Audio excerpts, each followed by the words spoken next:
The mountains of Afghanistan echo with a sound that freezes the blood, a deep, rhythmic thunder that grows louder with each passing second. The villagers know this sound. They drop their tools and run. The children scatter like leaves in a storm. Because when you hear that sound, you have maybe 30 seconds before the world explodes around you. The Mujahideen fighters call it Shaitan Arba, the chariot of Satan. The Soviets call it the Mi-24 Hind. But to everyone who has ever stared up at its dark silhouette cutting across the Afghan sky, it has only one name that matters: death from above. This is the story of how a weapon so terrifying, so dominant, so seemingly unstoppable that it terrorized an entire nation for 7 years, was brought down by a decision made in Washington, a gamble taken in Pakistan, and a single moment on a dusty hillside outside Jalalabad on September 25, 1986. A moment that changed not just a war, but the course of world history itself. The Mi-24 Hind was never meant to be beautiful. It was meant to be terrifying, and in that purpose, Soviet engineers succeeded beyond their wildest expectations. When the first prototype lifted off in 1969, it represented something entirely new in military aviation: a flying armored personnel carrier that could fight like a dedicated attack helicopter. The Americans had the sleek, agile Cobra. The Soviets built a flying tank. Look at the specifications and you understand why the Mujahideen were right to be afraid. 2 Isotov TV3-117 turboshaft engines, each pumping out 2,200 horsepower, driving a 5-bladed main rotor that could push this beast to 335 kilometers per hour. That made it faster than the American Cobra, faster than anything the insurgents had ever seen tearing across their mountain valleys. But speed was just the beginning. The real genius of the Mi-24 was its armor. The cockpit could withstand direct hits from 37mm anti-aircraft rounds. Think about that for a moment. Anti-aircraft cannons, weapons designed specifically to bring down aircraft, and the Hind could take their punishment and keep flying. The pilots sat in what Soviet engineers called a titanium bathtub, the same concept the Americans would later use in the A-10 Warthog. The main fuselage and even the rotor blades could shrug off 12.7mm heavy machine gun fire from any angle. The windscreen was bulletproof glass that could stop 50 caliber rounds dead. This was an aircraft designed to fly into hell and come back for more. The Soviets knew they would be fighting over hostile territory, knew their helicopters would be taking fire from the moment they crossed into combat airspace until the moment they returned to base. So they built something that could survive that gauntlet. They built the crocodile, a nickname that perfectly captured its armored hide and predatory nature. But armor alone does not win wars.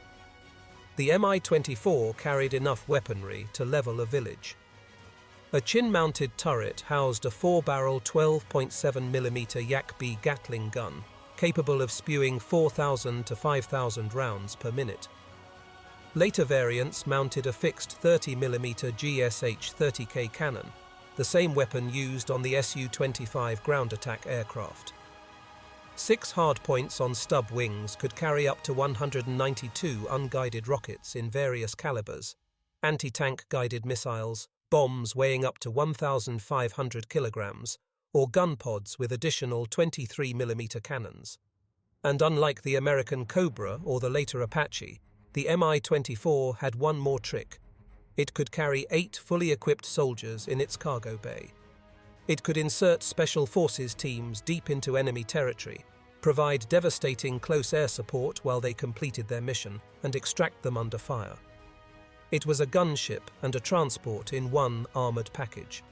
No other helicopter in the world could do what the Hind could do. Between 1969 and the end of production, the Soviet Union built somewhere between 2,500 and 3,650 of these machines. The exact number remains classified, lost in the chaos of the Soviet Union's collapse. But what matters is that by December 1979, when Soviet forces rolled across the border into Afghanistan, They had hundreds of these flying tanks ready to impose Moscow's will on the Afghan people. The invasion came swiftly. On Christmas Eve 1979, Soviet transport aircraft began landing at Kabul airport at intervals of just minutes, disgorging troops and equipment in a carefully orchestrated operation that caught the world by surprise. Within days, 50,000 Soviet soldiers were in Afghanistan. Within weeks, that number would climb past 100,000. And supporting them were approximately 500 to 650 helicopters, of which 250 to 300 were Mi-24 Hinds. For the Mujahideen, the resistance fighters who took up arms against the Soviet occupation, the Hind quickly became the most feared weapon in the Soviet arsenal. Soviet tactics were brutal and effective. Villages suspected of harboring resistance fighters were systematically destroyed. Supply caravans moving through mountain passes were hunted and annihilated. Soviet Spetsnaz special forces were inserted by helicopter into remote valleys to interdict Mujahideen supply routes. And in all of these operations, the Mi-24 was the tip of the spear. The Mujahideen tried everything they could to stop the Hinds. They had captured Soviet SA-7 Strela shoulder-fired missiles, primitive heat-seeking weapons that had been effective against unprotected aircraft in earlier conflicts. Against the Mi-24, the SA-7 was almost useless. The Hind's engines ran hot enough to attract the missile, but Soviet pilots learned to pop flares the moment they entered hostile airspace. The SA-7's simple seeker head couldn't distinguish between a flare and an engine exhaust. Time after time, Mujahideen fighters would watch their precious missiles chase a decoy flare, while the Hind that fired it wheeled around and obliterated their position. The Americans provided older FIM-43 red-eye missiles through covert channels, but these were only marginally better. The red-eye had been designed in the 1960s and was already obsolete by 1980. Its seeker head was too easily fooled, its range too short, its warhead too small to reliably bring down an armored target like the Hind. So the Mujahideen fell back on conventional anti-aircraft weapons. Heavy machine guns, primarily the Soviet-designed DSHK 12.7mm, nicknamed the Dushka. In theory, these weapons fired rounds powerful enough to damage aircraft. In practice, the Hind's armor laughed at them. Mujahideen fighters would blaze away with their Dushkas, see their tracers spark off the Hind's armored belly, and watch helplessly as the helicopter calmly lined up for its attack run.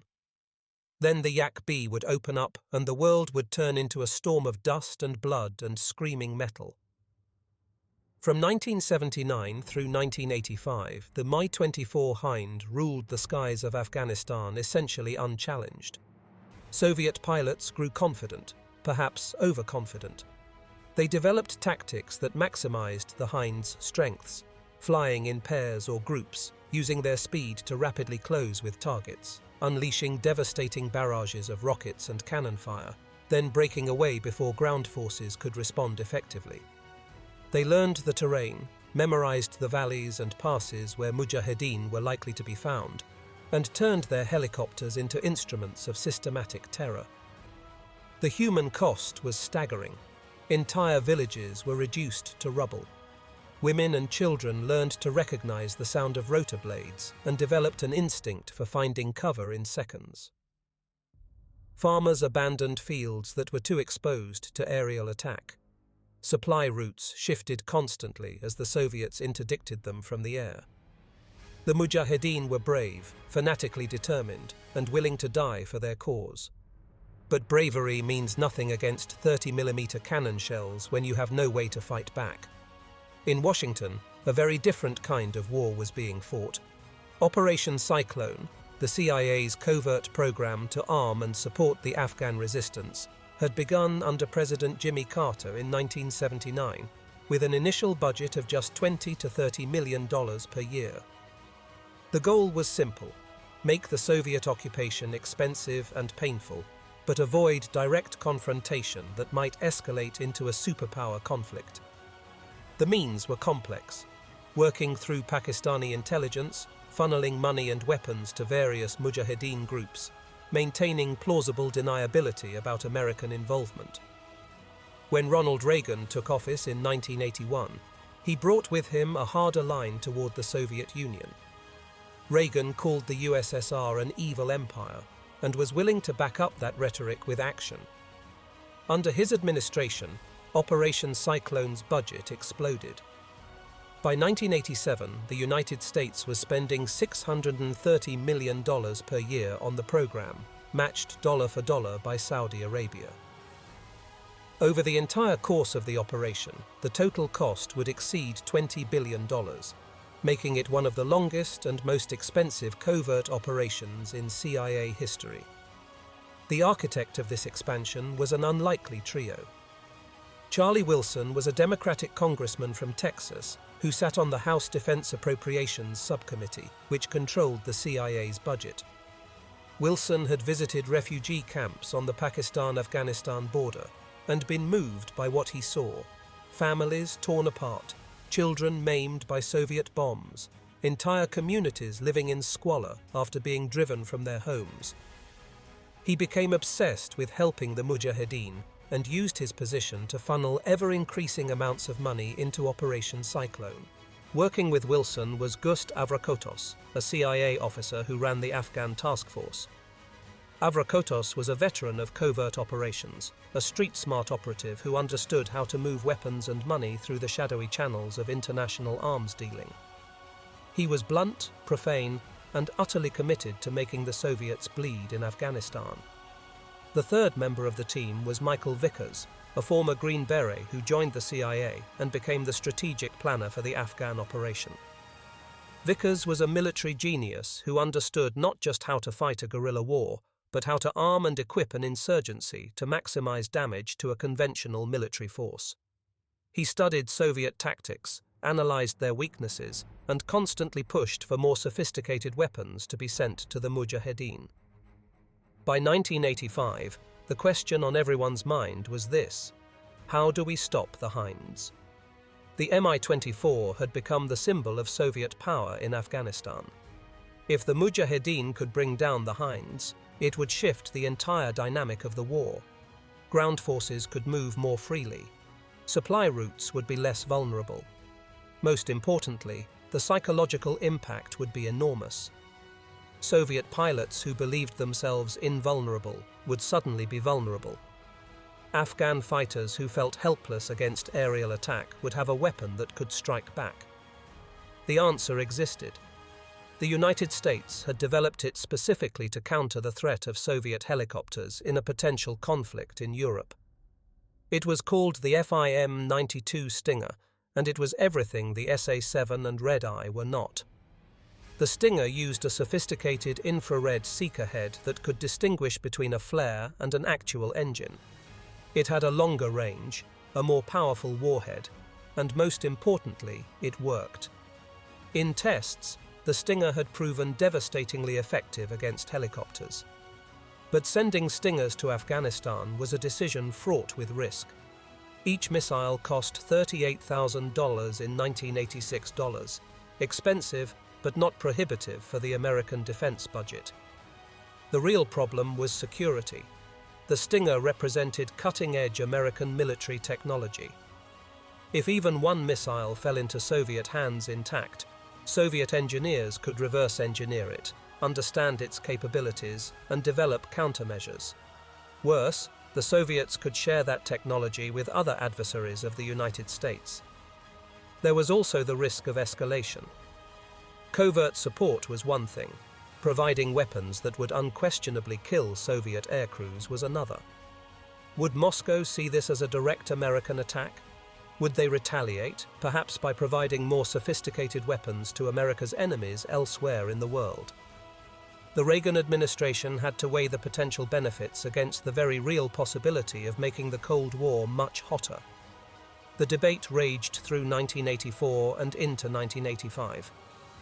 Wilson pushed hard for the Stingers, arguing that the Mujahideen couldn't win without them. Avrakotos agreed, but worried about security. Vickers ran the numbers and concluded that the strategic benefit outweighed the risks.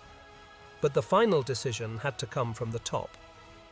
There was another obstacle: Pakistan. The stingers would be shipped to Pakistan and distributed to the Mujahideen through Pakistani intelligence, specifically the Inter-Services Intelligence Agency known as ISI. But Pakistani President Muhammad Zia-ul-Haq was nervous about antagonizing the Soviet Union too openly. Pakistan shared no border with the USSR, but the Soviets had influence in India, Pakistan's arch-enemy. If Moscow decided to punish Pakistan for its support of the Mujahideen, there were many ways they could do so. Zia needed assurances that the Americans would back Pakistan if things went wrong. In 1985, after months of negotiation, the decision was finally made. Reagan approved the transfer of Stinger missiles to the Afghan Mujahideen. Zia agreed to let them flow through Pakistan. The CIA began the complex process of procuring the missiles, arranging transport, and setting up a training program. The first batch of Stingers arrived in Pakistan in early 1986. Training fighters to use the Stinger was no simple matter. Unlike the SA-7, which was essentially point and shoot, the Stinger required proper technique to be effective.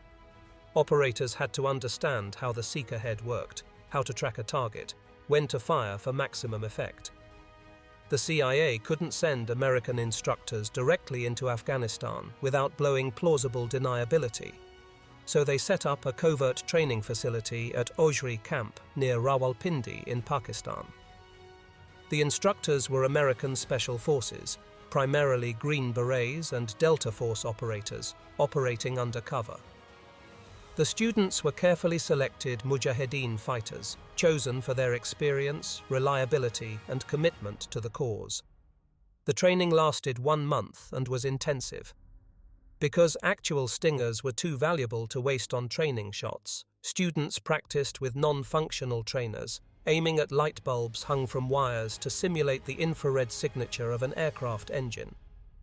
The curriculum covered every aspect of the weapon system: how to assemble it, how to charge the battery coolant unit that powered the seeker head, how to activate the IFF system that distinguished friend from foe, how to track a target and achieve a lock, how to lead a moving target and judge the right moment to fire, and what to do after firing to avoid becoming a target yourself.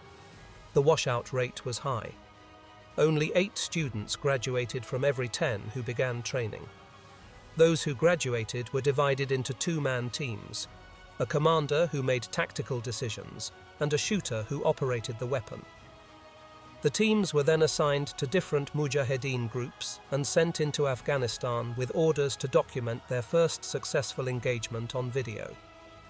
The CIA wanted proof that the Stingers worked as advertised, and they wanted to be able to show that proof to skeptics in Washington. One of those teams was commanded by a fighter named Engineer Gafar. He was a member of Hezb-e-Islami, one of the 7 major Mujahideen factions, specifically the group led by Gulbuddin Hekmatyar. Gafar had been fighting the Soviets since the early days of the occupation. He understood tactics, knew the terrain around Jalalabad intimately, and had proven himself as a leader. The CIA and ISI chose him to lead one of the first Stinger teams into combat. With Gafar were 2 shooters, Abdul Wahab and a fighter named Zalmai. Both had completed the training at Ojri Camp. Both had practiced religiously with the trainer units, and both were about to get their chance to use the real thing against the chariot of Satan. The target was obvious: Jalalabad Airport. The airport was a major Soviet airbase, home to multiple squadrons of helicopters and fixed-wing aircraft. Mi-24 Hinds flew in and out daily on combat missions.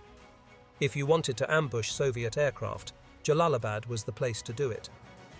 The challenge was getting close enough without being detected and staying alive long enough to take a shot. Gafar assembled a force of 35 Mujahideen fighters. They would need security elements to protect the Stinger teams while they worked, because once the missiles started flying, every Soviet unit in the area would converge on their position. They packed their equipment, including a video camera provided by the CIA, said their prayers, and set out from their base camps in Pakistan. The march took 2 days, moving at night to avoid Soviet patrols and aerial surveillance. They traveled light, carrying only weapons, ammunition, water, and the precious Stinger missiles. The route took them through mountain passes and along hidden trails that only the locals knew. Soviet forces controlled the roads and the major valleys, but the mountains belonged to the Mujahideen. On the night of September 24, 1986, they reached a small abandoned village about 1.5 kilometers northeast of Jalalabad airport. From there, they had a clear view of the runways and the flight patterns of aircraft taking off and landing. Gafar split his force into 3 teams and positioned them in a rough triangle in the scrub brush on a low hill overlooking the base. The geometry was important. If the Soviets counterattacked, the triangular formation would let the teams provide covering fire for each other during the retreat. The Stinger teams took their positions. The security elements set up firing positions with machine guns and RPGs. The video camera was set up on a tripod, lens trained on the airport. And then they waited.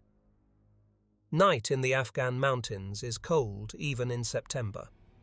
The fighters wrapped themselves in their patu blankets and tried to stay warm while they watched the lights of the Soviet base below them.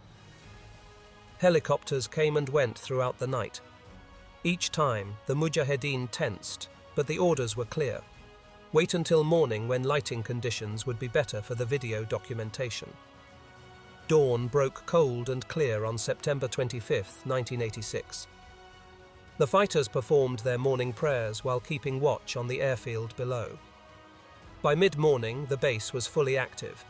Transport helicopters lifted off carrying supplies. Hinds returned from patrol missions and settled onto their landing pads. Ground crews swarmed over aircraft, refueling and rearming them for the next sortie. Then came the moment they had been waiting for. A flight of Mi-24 Hinds lifted off from the base and began a standard approach pattern for landing. They were returning from a combat mission, probably low on fuel, their pilots thinking about breakfast and sleep. The helicopters were in their most vulnerable configuration. Landing gear down, speed reduced, focused on the runway ahead of them. Gafar whispered into his radio. The shooters activated their weapons. The Stinger's IFF system interrogated the approaching helicopters electronically. The aircraft did not respond with the correct codes. The IFF system began emitting a warning tone. Beep, beep, beep. Enemy aircraft. The Seekers were spun up, their cryogenic cooling systems activated. The missiles were ready. The infrared Seeker heads found the hot exhaust of the Mi-24's twin turboshaft engines and locked on. The tone changed from intermittent beeping to a solid growl. Target acquired. The fire control systems calculated range, closure rate, and lead angle. The fire solutions were perfect. Gafar screamed the command that would change the war. Fire! Abdul Wahab pressed the trigger of his Stinger launcher after whispering a prayer. In the name of Allah, the Supreme and Almighty, God is great. The missile leaped from the tube with a roar, accelerating to Mach 2.2 in seconds. The Stinger was a fire-and-forget weapon. Once launched, its Seeker head would guide it to the target without any input from the shooter. Wahab tracked the contrail as it streaked toward the approaching Hind at 2,700 kilometers per hour. The Mi-24's pilots probably never knew what hit them. One moment they were on final approach. The next moment their aircraft was disintegrating around them.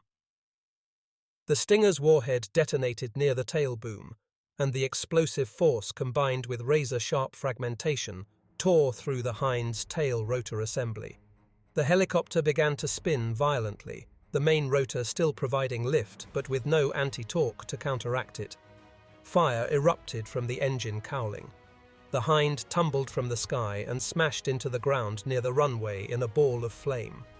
The Mujahideen fighters erupted in shouts. Allahu Akbar! God is great! But there was no time to celebrate. Gafar's first shot missed, the missile impacting the ground near the runway. Zalmai, in his excitement and nervousness, forgot to activate the Seeker head's acquisition mode. His missile was useless. Cursing, he began the reload procedure, hands shaking. But Wahab was already reloading. Soviet pilots were frantically trying to evade, popping flares and breaking formation.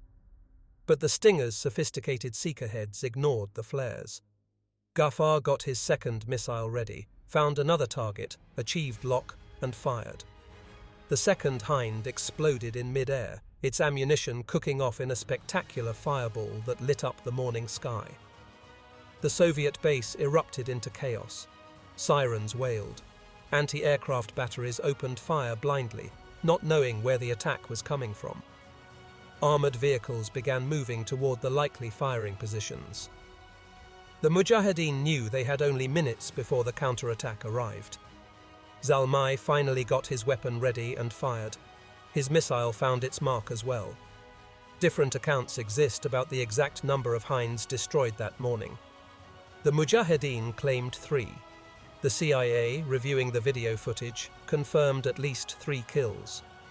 Soviet records, when they were eventually declassified decades later, showed that several helicopters were lost at Jalalabad that day, though the Soviets officially attributed some to mechanical failure, rather than admit the full extent of the defeat.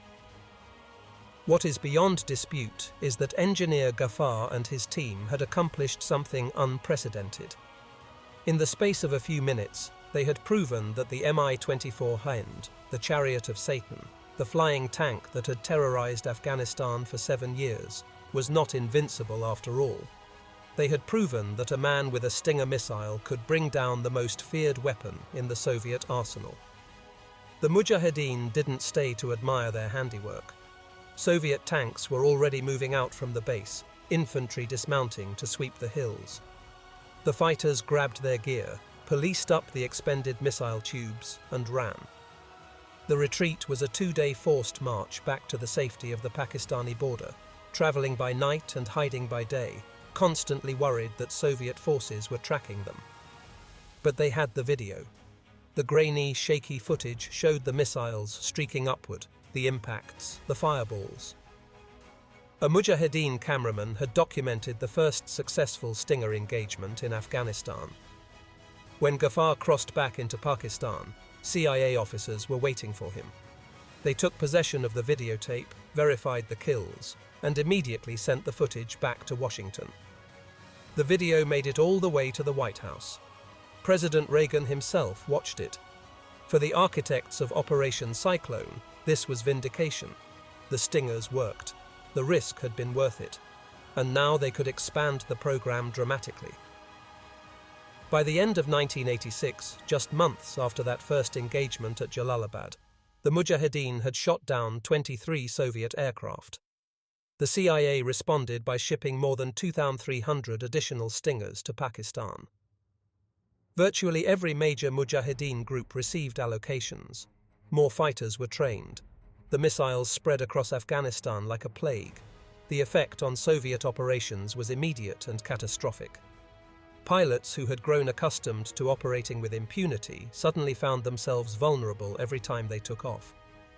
The Mujahideen developed ambush tactics specifically designed to maximize Stinger effectiveness, positioning teams near known flight paths, coordinating multiple teams to attack from different angles, timing strikes for when helicopters were most vulnerable during takeoff and landing. The kill ratio was devastating. The Mujahideen claimed to have fired approximately 340 Stinger missiles during the remaining years of the war, and credited them with destroying 269 aircraft. Even accounting for overcounting and exaggeration common in war, the Stinger's success rate was approximately 75%. 3 out of every 4 missiles fired found their target. By comparison, the SA-7 had a success rate of less than 10% against the Hind. By the summer of 1987, less than a year after the first successful Stinger attack, half of Afghan airspace was effectively a no-fly zone for Soviet aircraft. Pilots refused to fly certain routes. Jalalabad airport was closed for an entire month after multiple aircraft were destroyed. Some Soviet squadrons lost 13 aircraft out of 40 in a single year of operations, an attrition rate that was absolutely unsustainable. The Soviets tried everything to counter the Stinger threat. They modified their helicopters to dispense flares continuously while in hostile airspace. But the Stinger's seeker head was too sophisticated to be fooled. They tried flying at higher altitudes to stay above the Stinger's engagement envelope, but that made their rockets and guns less accurate and defeated the whole purpose of close air support. They tried flying at extremely low altitudes to avoid detection, but that made them vulnerable to heavy machine guns and RPGs. They installed infrared jammers and exhaust diffusers to reduce the heat signature of their engines, but by the time these modifications were deployed in meaningful numbers, it was too late. The truth was, there was no effective countermeasure against the Stinger given the constraints of helicopter operations in Afghanistan. The Mi-24 Hind was designed to operate at low and medium altitudes in close contact with ground forces. That was exactly where the Stinger was most effective. The Soviets could make the Hind harder to kill, but they couldn't make it invulnerable, and pilots who watched their comrades blown out of the sky developed a healthy fear of Afghan skies. The psychological impact was perhaps even more important than the tactical impact. Soviet pilots, who had once considered themselves the predators of the Afghan battlefield, now saw themselves as prey. Morale plummeted. Some pilots refused to fly combat missions. Others flew with such excessive caution that their effectiveness was greatly reduced. The confident swagger that had characterized Soviet air operations in the early years of the war was gone. Meanwhile, on the ground, the Mujahideen grew bolder. Supply caravans could move more freely without fear of air attack. Fighters could concentrate in larger groups without risking annihilation from above. Ambushes against Soviet ground forces became more effective when helicopters couldn't provide rapid, close air support. The entire dynamic of the war shifted. In Moscow, the Soviet leadership was watching the situation in Afghanistan spiral out of control. Mikhail Gorbachev had come to power in 1985 with a mandate to reform the Soviet Union's sclerotic economy and reduce the massive military spending that was bankrupting the country.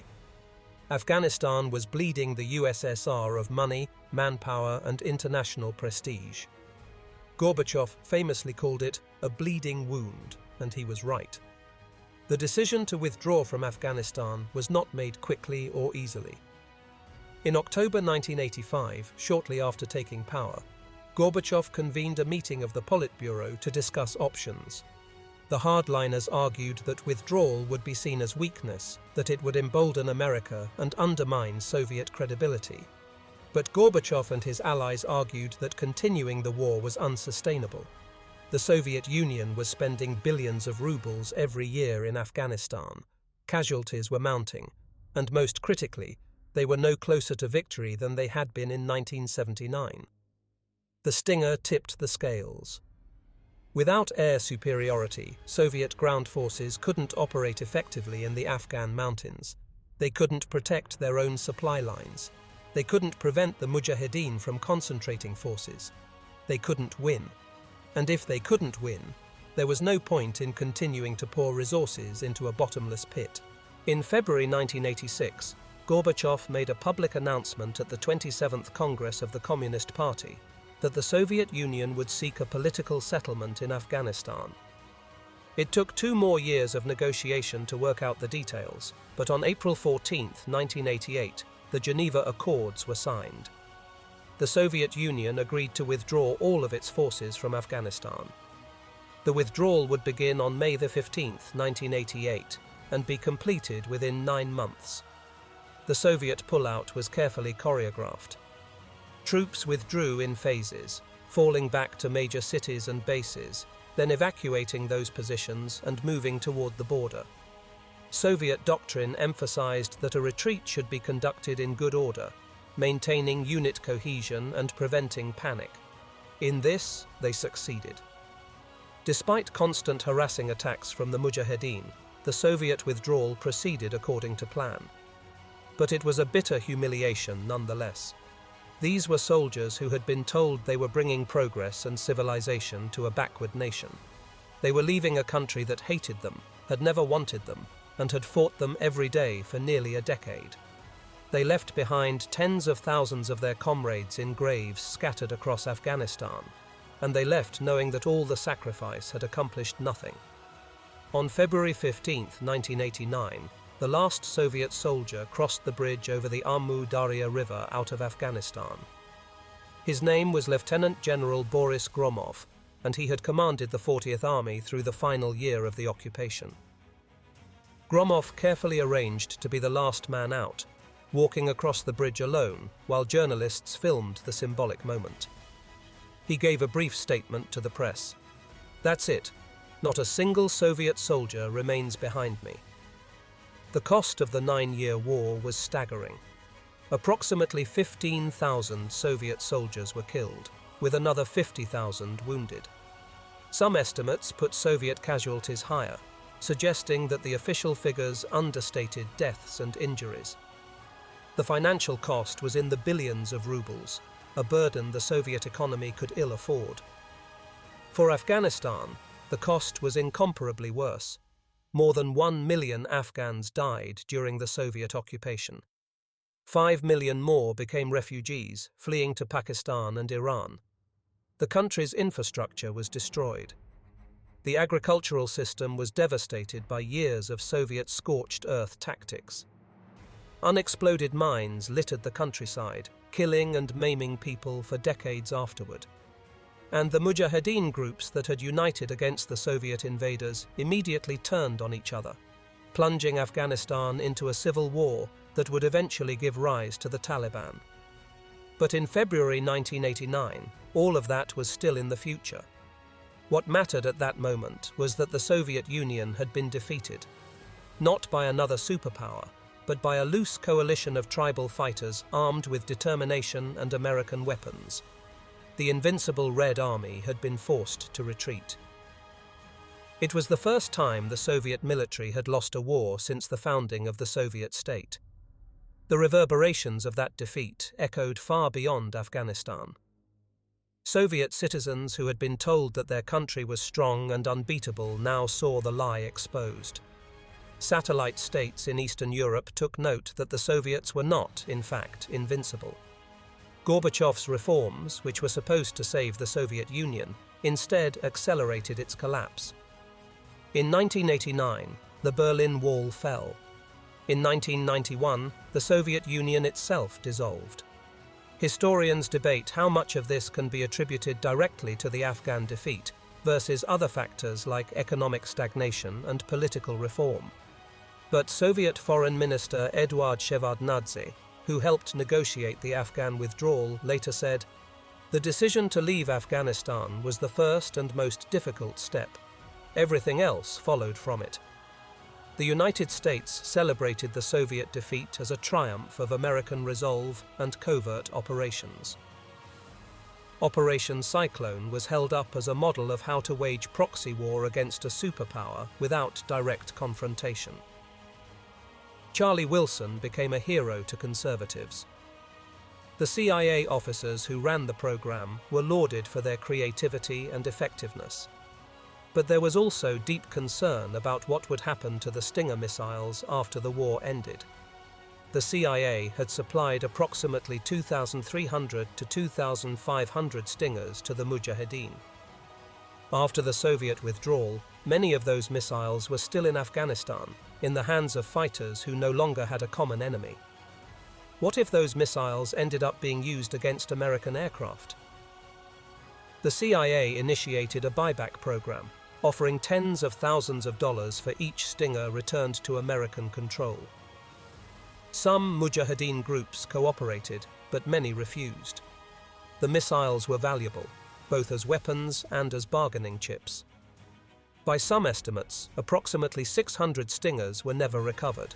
For years, American intelligence and military planners worried that one of those missiles would show up in the wrong hands and be used to shoot down a civilian airliner or military transport.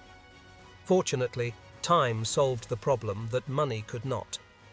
The Stinger's battery coolant unit had a limited shelf life, approximately 4 to 5 years under ideal storage conditions. Afghanistan did not offer ideal storage conditions. The missiles that weren't recovered sat in caves and bunkers, exposed to temperature extremes and humidity. Their batteries degraded. Their seeker heads stopped functioning. By the mid-1990s, most of the unrecovered Stingers were no longer operational. Some missiles did turn up in unexpected places. Taliban fighters were known to have a small number in the 1990s, though there's no confirmed case of them successfully using one.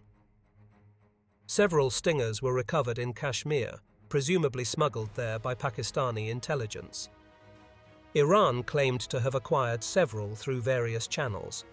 But the feared scenario of a Stinger-equipped terrorist shooting down an airliner never materialized, more through luck and battery decay than through successful American recovery efforts. Engineer Gafar, the man who fired the first successful Stinger shot, lived to see the end of the Soviet occupation and the chaos that followed.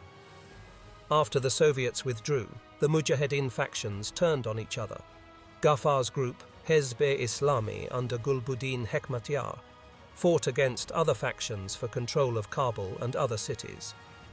The civil war was brutal and destructive, in many ways worse than the Soviet occupation had been.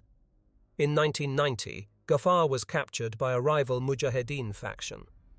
The details are murky, lost in the fog of Afghanistan's endless conflicts, but he was eventually released. When the Taliban rose to power in the mid-1990s, Gafar opposed them. He fought at Tora Bora in 2001, but this time he was on the American side, helping to hunt down Osama bin Laden and al-Qaeda fighters in the cave complexes where they had taken refuge. After the fall of the Taliban, Gafar entered politics. He became mayor of Jalalabad, the city whose airport he had attacked 15 years earlier.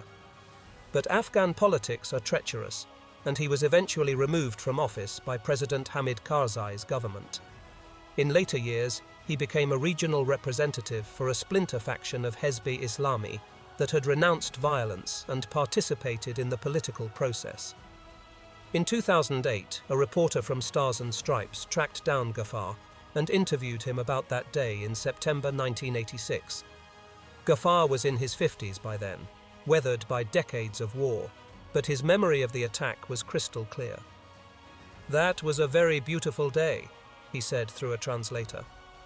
"We were very, very happy. The helicopters were a big problem for us, a very big problem. And then we had a solution." The reporter asked Gafar if he ever regretted his role in the war, if he ever thought about the Soviet pilots he had killed. Gafar's answer was simple. "They invaded our country. We defended it. That is what any man would do." The Mi-24 Hind didn't disappear after the Soviet withdrawal from Afghanistan. The helicopter remained in service with the Russian military and dozens of other countries. It has fought in conflicts across Africa, the Middle East, and Asia. Over the decades, it has been upgraded with better avionics, more sophisticated weapons, and improved countermeasures. Modern variants like the Mi-24PN and Mi-35M are far more capable than the helicopters that terrified Afghan villagers in the 1980s. But the Hind never again enjoyed the kind of dominance it had in the early years of the Afghan war. Other nations learned the lessons of Operation Cyclone. Insurgent groups around the world acquired shoulder-fired anti-aircraft missiles, not just Stingers, but Russian Iglis, Chinese FN-6s, and others. The era of helicopter gunships operating with impunity against guerrilla forces was over. The Mi-24 remains a formidable weapon, but it is no longer the invincible chariot of Satan. The real lesson of the Stinger's success in Afghanistan is not about the superiority of one weapons system over another. The Mi-24 Hind was an excellent helicopter, arguably one of the best attack helicopters ever built. Its combination of armor, firepower, and versatility was unmatched. Soviet engineers created a machine that could do things no other helicopter could do. But no weapon system, no matter how well designed, can overcome fundamental strategic realities. The Soviet Union invaded Afghanistan with the assumption that superior technology and firepower would guarantee victory. They believed that their helicopters, their tanks, their artillery would crush any resistance. They were wrong. When the Mujahideen finally received a weapon that could effectively counter Soviet air power, the entire calculus of the war changed. This is the enduring lesson of Afghanistan, one that the Soviet Union learned at great cost, and one that the United States would relearn 2 decades later when it fought its own war in the same mountains. Technology is important. Training matters. Equipment quality makes a difference. But no amount of technological superiority can substitute for a coherent strategy, an achievable objective, and the support of the local population. The Mi-24 Stinger was designed to shoot down aircraft. It did that job with devastating effectiveness. But its real accomplishment was psychological and strategic. It proved that the Soviet Union could be defeated. It gave hope to people who had been terrorized by the chariot of Satan for 7 years. It showed that the right weapon, in the right hands, at the right time, could change the course of history. On a hillside outside Jalalabad on September 25, 1986, a Mujahideen fighter named Abdul Wahab pressed a trigger. The missile that left his launcher traveled at Mach 2.2. It took only seconds to reach its target. But the ripples from that shot spread outward for years, helping to end a war, contributing to the collapse of an empire, and reshaping the world order that had existed since the end of World War II. The Berlin Wall fell in 1989. The Soviet Union dissolved in 1991. The Cold War that had defined international relations for 45 years came to an end. These events had many causes: economic stagnation, political reform, nationalist movements in the Soviet republics, the pressure of the arms race. But Afghanistan was where the myth of Soviet military invincibility died. And the weapon that killed that myth was a 5-foot-long missile that weighed 35 pounds and cost $38,000. The Mi-24 Hind earned its fearsome reputation. It was a magnificent war machine, a triumph of Soviet engineering. But on that September morning in 1986, it became a symbol of something else. Proof that no technology is unstoppable, no army is invincible, and even the most powerful empires can be brought down by determined resistance and the right tools for the job.